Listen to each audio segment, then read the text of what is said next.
is Dominique Simpkins, and I'm going to give you some update and feedback about what I have learned in this course. So, my first question is, what are your current strengths in oral communication, and how do they differ from when you began the course? Also, what are your areas you believe you still need to improve upon? Begin this course, I actually felt strong about my oral communication, minus a couple hiccups, such as pronunciation and enunciation. Remember, I told y'all that I'm from the South and I'm from like I just said y'all. I could have said you all. But I'm from the South and I'm from the hood. So a lot of times because I have been speaking this way all my life, it's I may pronounce or say sometimes my audience may not know, so I need to work on that. I don't want to dismiss myself. I want to keep my roots of who I am, but I also just want to practice speaking clearly so my audience can understand what I'm saying. So pronunciation and enunciation. However, I believe the biggest hiccup for me in this class is time management. I didn't realize how fast time goes by when we're asked to write 5 minute speeches. And I have to learn how to manage my time and get my points out sooner because I could very well be boring my audience if I stay on certain topics for a long period of time. I also believe that I focus a lot on my notes. I found that out during this class. Instead of using my notes as a support, I use it as a guide. And it's up because I lean on it too much. Don't get me wrong, I love utilizing my notes, but I think my notes should be there to bullet point my topics. I would rather speak from my heart. I believe I speak more clearly and I speak better when I speak from my heart than follow my outline directly. I believe I am the strongest at painting pictures and telling a story. I love to grab the audience attention by allowing them to visualize exactly what I am saying.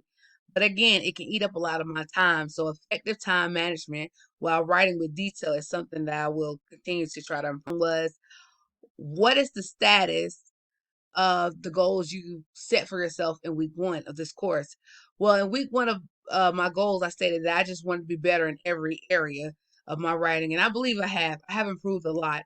I have learned so much about the several different types of speeches and how to start off those speeches, how to grab the audience attention, how to persuade the audience, how to make sure I pause because I talk so fast sometimes, how to create a formal outline for my speeches so that I won't chase rabbits, which means that I ramble. I believe I have worked on those goals. However, I am still a work in progress. I don't believe that there is an end to learning. I pray that I continue to be a lifelong learner and a problem solver so that I can always reinvent myself in my craft. My last question is, what are the new goals you want to achieve after finishing this course? Well, for some of my, I'm going to dive deeper into writing.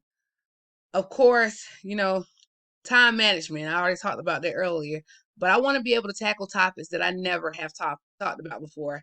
I am big on Black history. I'm big on social injustice, ADHD, prison to pipeline, school to prison pipeline. Anything that talks about African Americans and social injustice and mistreatment of African Americans. You give me that topic, I can crunch it because that's what I study. Exactly why I'm in school, to be able to be a counselor for the people in my community. But I want to be able to tackle more topics to go further. So that means I have to dive deeper. So I'm challenging myself to continue to learn new things and go higher because the more I know, the more I can share through my speeches. And that's more money in my pocket because I get paid to speak. Um, I just want to grow. So that means I have to continue to put in work and surround myself around people who know more than I do because that motivates me to keep excelling. And during this course, I did try several different topics that I wasn't used to. So I'm proud of myself for that. But um, I'm never going to stop speaking about social injustice and doing my part in helping towards social injustice and, getting justice for not just my people, but all people who are stepped on and mistreated by this system that we call our government. My name is Dominique Simpkins, and I hope you enjoyed my essay or my discussion. I pray you all have a blessed day.